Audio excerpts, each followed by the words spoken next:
भारत माता की, भारत माता की, भारत माता की, महाप्रभु जगन्नाथ की, महाप्रभु जगन्नाथ की। जय श्री राम, जय श्री राम। बहनों और भाइयों, मेरा सौभाग्य है कि आज मुझे महाप्रभु जगन्नाथ के इस पावन धराधाम पर महाभगवती के इस आंगन में, शहीदों की इस क्रांति धरा में आप सबसे संवाद का अवसर प्राप्त हो रहा है। इस अवसर पर इस पावन धरा को नमन करते हुए आप सभी का मैं हृदय से अभिनंदन करता हूं, स्वागत करता हूं। मंच पर उपस्थित भारतीय जनता पार्टी के वरिष्ठ नेता, छत्तीसगढ़ से शिक्षा मंत्री श्री बृजमोहन अग्रवाल जी,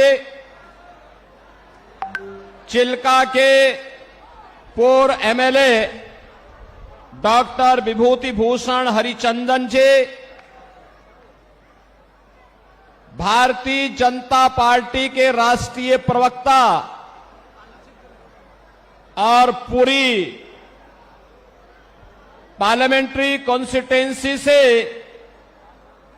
भारतीय जनता पार्टी के हमारे लोकप्रिय प्रत्याशी डॉक्टर संबित पात्रा जी, विधानसभा चिल्का के भारतीय जनता पार्टी के हमारे प्रत्याशी श्री पृथ्वीराज हरिचंदन जी, यहां के लोकसभा के संयोजक श्री शंकर परिदा जी, विधानसभा के प्रभारी विकास पटनायक जी, विधानसभा के संयोजक श्री दुष्यंत हरिचंदन जी, मंच पर उपस्थित श्री अमरेंद्र राणा सिंह जी, श्रीमती ज्योतिष्ना वहेरा जी और भारतीय जनता पार्टी के सभी पदाधिकारी के साथ साथ भारी संख्या में पूरी पार्लियामेंट्री कॉन्स्टिट्यूएंसी और चिल्का असेंबली से जुड़े हुए मेरे सभी उपस्थित बहनों और भाइयों, भगवान जगन्नाथ, बलभद्र और माता सुभद्रा की कृपा भूमि को कोटि कोटि नमन करते हुए मां भगवती के श्री चरणों में नमन करता हूं। आप सबका मैं हृदय से अभिनंदन करता हूं। ये मेरा सौभाग्य है कि मैं मर्यादा पुरुषोत्तम प्रभु श्री राम की पावन धरा अयोध्या से लीलाधारी भगवान श्री कृष्ण की पावन धरा मथुरा से आप सबका अभिनंदन करने के लिए आपके बीच में मैं आज यहां पर आया हूं। मैं सबसे पहले धन्यवाद दूंगा भारतीय जनता पार्टी के अपने प्रत्याशी डॉक्टर संबित पात्रा को,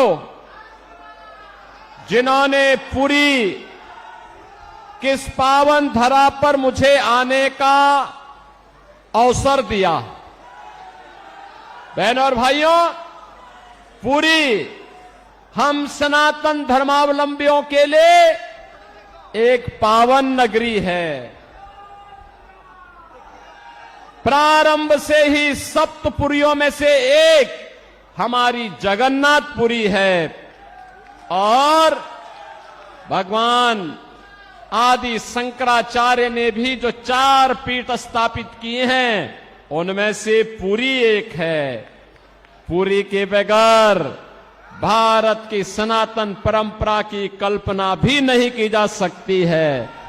और इसीलिए जब मैं यहां आया हूं तो मां भगवती के श्री चरणों में यही प्रार्थना करने के लिए आया हूं कि आपको भी, हम सबको भी इतनी ताकत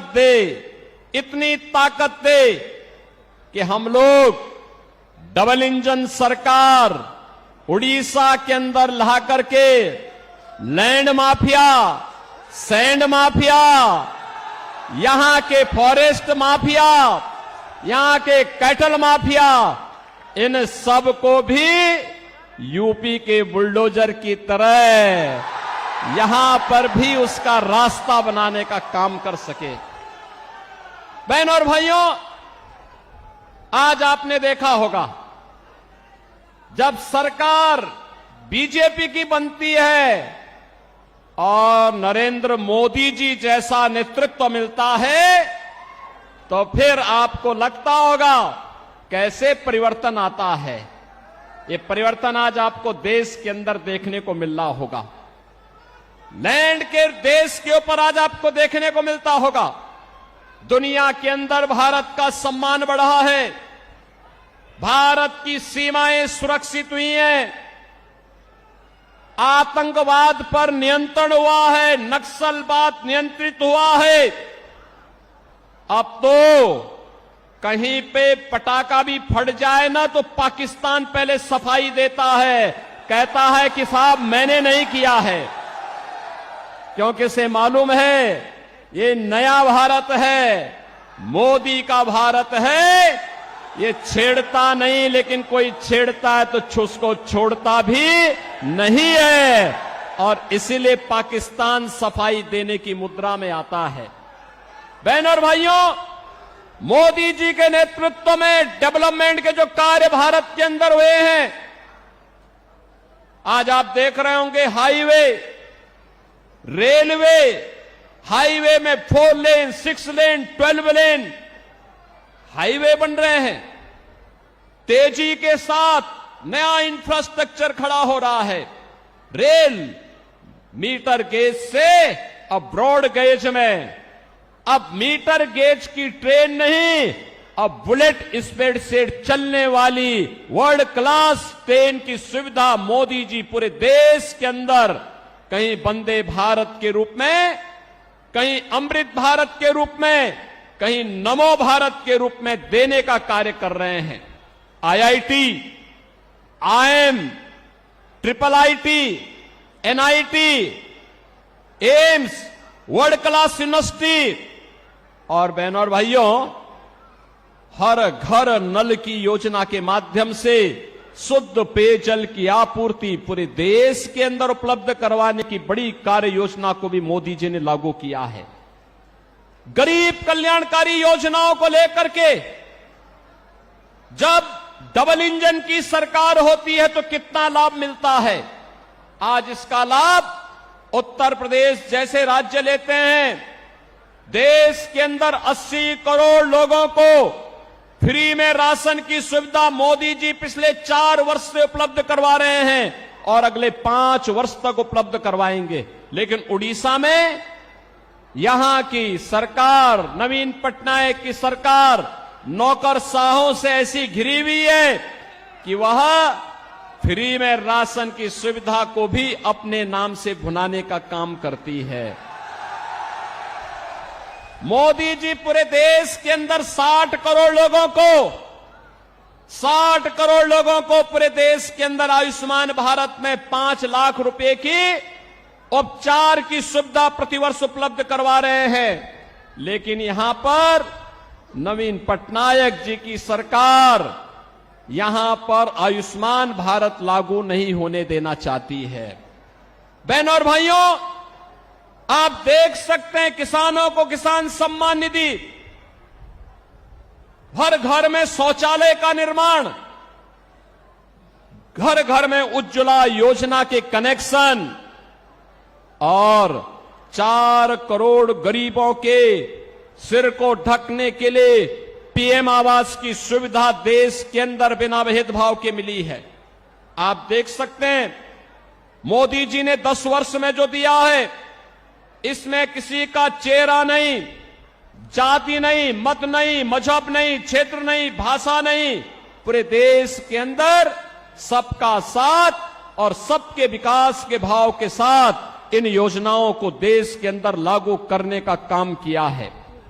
लेकिन आज भी कुछ लोग ऐसे हैं देश के अंदर, बहनों और भाइयों, जो रहते भारत के अंदर हैं, खाते भारत के अंदर हैं, लेकिन गाते पाकिस्तान का है। उनके द्वारा जाने अनजाने में ऐसी बातें कही जाती है, पाकिस्तान का राग अलापा जाता है। पाकिस्तान के बारे में, भारत के दुश्मनों के बारे में उनका महिमा मंडन के द्वारा किया जाता है। और मैं तो कहता हूं, जो पाकिस्तान का राग अलापते हैं, भारत के दुश्मनों का महिमा मंडन करते हैं, मैं उनसे कहता हूं, वे काई भारत के अंदर बोझा बने हुए, जाओ ना वहीं चले जाओ। अरे भारत तो 80 करोड़ लोगों को फ्री में राशन दे रहा है, और पाकिस्तान में 23 करोड़ की कुल आबादी, वह भी भूख से तड़प रही है। 1 किलो आटा के लिए, 1 किलो गेहूं के लिए आज वे तड़पते हुए दिखाई देते हैं। जितनी पाकिस्तान की आबादी है, उससे बड़ी आबादी को मोदी जी ने 10 वर्ष में गरीबी रेखा से ऊपर उठा करके एक खुशहाल जीवन की ओर अग्रसर किया है। बहनों और भाइयों, मैं तो आज आपके पास आया हूं कहने के लिए, मोदी जी के नेतृत्व में सम्मान भी है, सुरक्षा भी है, विकास भी है, गरीब कल्याण भी है, और मोदी जी के नेतृत्व में विरासत का संरक्षण भी है। आप सोचो, अयोध्या में राम मंदिर का निर्माण कोई सोचता था? 500 वर्षों का इंतजार समाप्त हुआ, और आज आप अयोध्या में जाएंगे, बहनों और भाइयों, हमारी पुरी तो यहां पर भगवान जगन्नाथ पुरी तो पहले से पुरी है। और यहां पर क्या हुआ, नवीन पटनायक सरकार के संरक्षण में भगवान जगन्नाथ पुरी के मुख्य खजाने की चाबी ही यहां गुम हो गई है। भगवान के खजाने में भी ये डकैती डाल दे रहे हैं। यानी केवल लैंड माफिया और सैंड माफिया ही नहीं है, अब भगवान के खजाने में भी ये लोग सेंध लगा रहे हैं। और आप आइए थोड़ा अयोध्यापुरी, अयोध्यापुरी में आप आएंगे, आपको प्रभु राम के समय की अयोध्या, चमकती हुई अयोध्या दिखाई देगी, चमकती हुई अयोध्या दिखाई देगी। आज वहां गुलामी के सारे ढांचे हट गए हैं, अब कोई वहां पर गुलामी की बात नहीं कर सकता है। अब तो अयोध्या में जय श्री राम के ही नारे लगते हैं। क्या नारे लगते हैं? जय श्री राम का। बहनों और भाइयों, जय श्री राम का जो ये नारा है ना, आज ये पूरे देश के अंदर गूंज रहा है। मैं तो आपसे अपील करने के लिए आया हूं, मैं आपसे अपील करने के लिए आया हूं। देश के अंदर 5 चरणों के चुनाव संपन्न हो चुके हैं, और छठे चरण में आपको भी 25 मई को चुनाव करना है। बहनों और भाइयों, मैं पूरे देश के अंदर अब तक 12 राज्यों का दौरा किया हूं, और 12 राज्यों के दौरे के बाद मैं कह सकता हूं पूरे देश के अंदर एक ही नारा गूंज रहा है, एक ही स्वर से सारे लोग बोल रहे हैं, और वह बोल रहे हैं, वह है फिर एक बार मोदी सरकार, फिर एक बार, फिर एक बार, और अब की बार 400 पार, अब की बार 400 पार। तो 400 पार की जब बात होती है, तो यहां पर बीजू जनता दल को तो चक्कर आने लगता है। 400 पार, 400 पार कैसे होगा? क्योंकि वह तो यहां की 21 सीटों पर ही चुनाव लड़ रहे हैं। कैसे होगा? मुझे बताओ, क्या ये लोग सरकार बना पाएंगे क्या सेंटर में? कभी नहीं बना सकते। तो उनको जिता के करेंगे क्या? वे नहीं कर सकते। और जनता जनार्दन से जब हम पूछते हैं कि भाई 400 पार क्यों, तो कहते हैं, पूरे देश के अंदर एक ही नारा गूंजता है, वो कहते हैं जो राम को लाए हैं, जो राम को लाए हैं हम उनको लाएंगे, जो राम को लाए हैं हम उनको लाएंगे। और पूरे देश के अंदर जश्न है।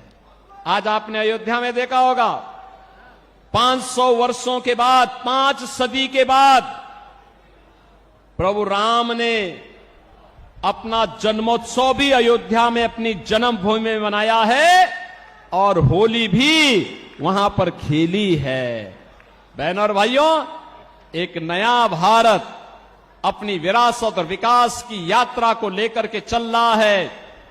दूसरी ओर आपके सामने मैं कहना चाहूंगा, चाहे वह बीजू जनता दल हो, ये तो नौकरशाहों से घिरी हुई सरकार है, और नौकरशाही जब किसी सरकार को घेरता है तो तानाशाही को जन्म देता है। जनता जनार्दन से उसका कोई वास्ता नहीं होता है। वहां पे भ्रष्टाचार पनपता है, गरीब के हक पर डकैती पड़ती है, वहां पे लैंड माफिया, सैंड माफिया और प्रशासनिक तंत्र पूरी तरह विफल हो चुका होता है। बहनों और भाइयों, किसी नौकरशाह को इतनी स्वतंत्रता और इतनी उसको अधिकार नहीं दे जा सकते, नहीं दे जाने चाहिए कि वो सत्ता का संचालन करने लग जाए। उसका काम सत्ता का संचालन करना नहीं है। सत्ता का संचालन संसदीय लोकतंत्र में जनता के द्वारा चुने गए जनप्रतिनिधियों के माध्यम से ही होना चाहिए। वही सही लोकतंत्र का प्रतीक है। और इसीलिए मैं आपके पास आया हूं आपसे कहने के लिए कि बहनों और भाइयों, एक और यहां की सरकार नौकरशाहों से घिर करके उड़ीसा के भावनाओं के विपरीत आचरण कर रही है। उड़िया परंपरा और संस्कृति को पूरी तरह माखोल उड़ाने का काम कर रही है। उड़िया परंपरा को पूरी तरह अपमानित करने का काम कर रही है। और दूसरी ओर देश के अंदर इंडी गठबंधन है, वे सब क्या करने जा रहे हैं? उनके द्वारा जिस प्रकार का कार्य किया जा रहा है, और मैं तो आज धन्यवाद देना चाहूंगा कोलकाता हाई कोर्ट को, जिसने टीएमसी की सरकार के द्वारा 2010 से लेकर के लगातार मुस्लिमों को ओबीसी की जातियों में जबरन शामिल करके उन्हें ओबीसी के आरक्षण में घुसपैठ करने का एक षड्यंत्र किया था। कोलकाता हाई कोर्ट ने एक महत्वपूर्ण फैसले में टीएमसी के सरकार के इन सभी फैसलों को पलट के कहा कि नहीं, भारत के अंदर धर्म के आधार पर आरक्षण नहीं हो सकता। आरक्षण पर बाबा साहब भीमराव अंबेडकर का जो मंतव्य है वो अंतिम मंतव्य है। हमें उसका संविधान की उन भावनाओं का पालन करना चाहिए। बहनों और भाइयों, धार्मिक आधार पर आरक्षण यह भारत की संविधान की मूल भावनाओं के विपरीत है। अनुसूचित जाति, जनजाति और पिछड़ी जाति के लोगों को ही आरक्षण का लाभ मिलना चाहिए, और वह भी भारतीय मूल के होने चाहिए। लेकिन ये कांग्रेस हो, टीएमसी हो, बीजेडी हो, ये जितने भी दल हैं, ये तुष्टीकरण की पराकाष्ठा पे चढ़ करके कभी स्वामी लक्ष्मणानंद जी के हत्यारों को संरक्षण देने का काम करते हैं, कहीं पर ये लोग अनुसूचित जाति, जनजाति और पिछड़ी जाति के आरक्षण के अधिकारों पर घुसपैठ करना चाहते हैं। इनके मैनिफेस्टो को अगर आप देखेंगे, आपको भी लगेगा ये मैनिफेस्टो भारत के किसी राष्ट्रीय दल के या किसी दल के हैं। आश्चर्य होता है, ऐसे लगता है जैसे किसी मुस्लिम लीग का मैनिफेस्टो हो। इनके द्वारा लगातार भारत की भावनाओं के विरुद्ध आचरण करने का प्रयास हो रहा है। इनके द्वारा जिस प्रकार की बातें कही जाती हैं, वरासत टैक्स की वकालत की जाती है। बहनों और भाइयों, इसको स्वीकार नहीं किया जाना चाहिए, कतई स्वीकार नहीं किया जाना चाहिए। चाहे वह कांग्रेस हो, टीएमसी हो, बीजेडी हो या फिर इंडी गठबंधन से जुड़ा हुआ कोई भी अन्य घटक हो, ये पूरी तरह भारत विरोधी आचरण इन लोगों का है। इनकी नीतियां आतंकवाद को, नक्सलवाद को बढ़ावा देने वाला है, मतांतरण को बढ़ावा देने वाला है, अराजकता को और भ्रष्टाचार को बढ़ावा देने वाला है, गरीब के हक पर डकैती डालने वाला है। और इसलिए भारतीय जनता पार्टी आपके पास आई है। मोदी जी के नेतृत्व में पूरे देश के अंदर भारतीय जनता पार्टी के पक्ष में जो लहर है, अब वो सुनामी बन चुकी है। और आप देखना 4 जून को जब परिणाम आएंगे तो 4 जून के परिणाम में अब की बार 400 पार का लक्ष्य पूरा होगा। मैं बहनों और भाइयों आप सबसे अपील करूंगा, यहां पर संबित पात्रा हमारे लोकसभा के लिए भारतीय जनता पार्टी के कैंडिडेट के रूप में आपके बीच में हैं। और मैं तो आपसे अपील करूंगा, संबित पात्रा को यहां से मेंबर ऑफ पार्लियामेंट जिता करके भेजिए। आप देखना जगन्नाथपुरी की कायाकल्प ऐसे ही वे करेंगे जैसे अयोध्या का हुआ है और काशी का हुआ है। हम लोग सपोर्ट करेंगे, उनको पूरा समर्थन करेंगे। और मैं तो कहूंगा संबित पात्रा जी से भी कहूंगा और पृथ्वीराज हरिचंदन जी से भी कहूंगा कि चुनाव के बाद हमारे पुरी के इन बहनों और भाइयों को लेकर के एक बार अयोध्या धाम का भी दर्शन करने के लिए आए, अयोध्या का दर्शन करने के लिए आए। अयोध्या में हम स्वागत करेंगे, क्योंकि पुरी के लोग आएंगे तो हमारे लिए मेहमान होंगे, क्योंकि हमारे भगवान जगन्नाथपुरी से, मां भगवती के इस धाम से जब वहां पधारेंगे तो हमारे लिए तो अतिथि होंगे।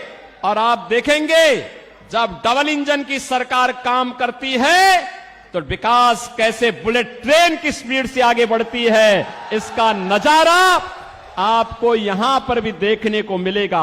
और इसलिए मैं आप सबसे अपील करूंगा, भारतीय जनता पार्टी के हमारे सभी कैंडिडेट डॉक्टर संबित पात्रा को यहां पे पार्लियामेंट्री कॉन्स्टिट्यूंसी के लिए और श्री पृथ्वीराज हरिचंदन को यहां की असेंबली के कैंडिडेट के रूप में कमल चुनाव चिन्ह पर भारतीय जनता पार्टी के प्रत्याशियों को भारी बहुमत से विजयी बनाने की मैं आपसे अपील करता हूं। आप इन्हें जिता करके भेजेंगे, पुरी जिता के भेजेगा, चिल्का जिता के भेजेगा, सभी लोग सहमत हैं, कमल खिलेगा, फिर से खिलेगा। और संबित पात्रा आपके पक्ष को देश के अंदर देखो किस मजबूती के साथ रखते हैं। आप देखते होंगे प्रभावी ढंग से अपनी बात को रखते हैं।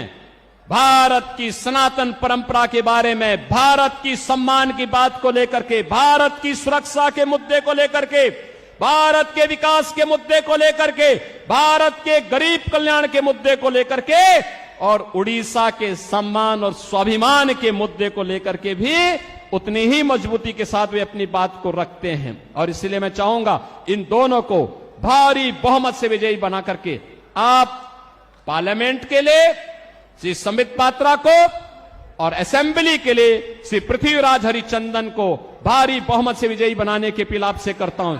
सभी सहमत हैं? मेरे साथ बोलेंगे भारत माता की, भारत माता की, भारत माता की, भगवान जगन्नाथ की जय जगन्नाथ, जय जगन्नाथ, जय श्री राम, जय जय श्री राम।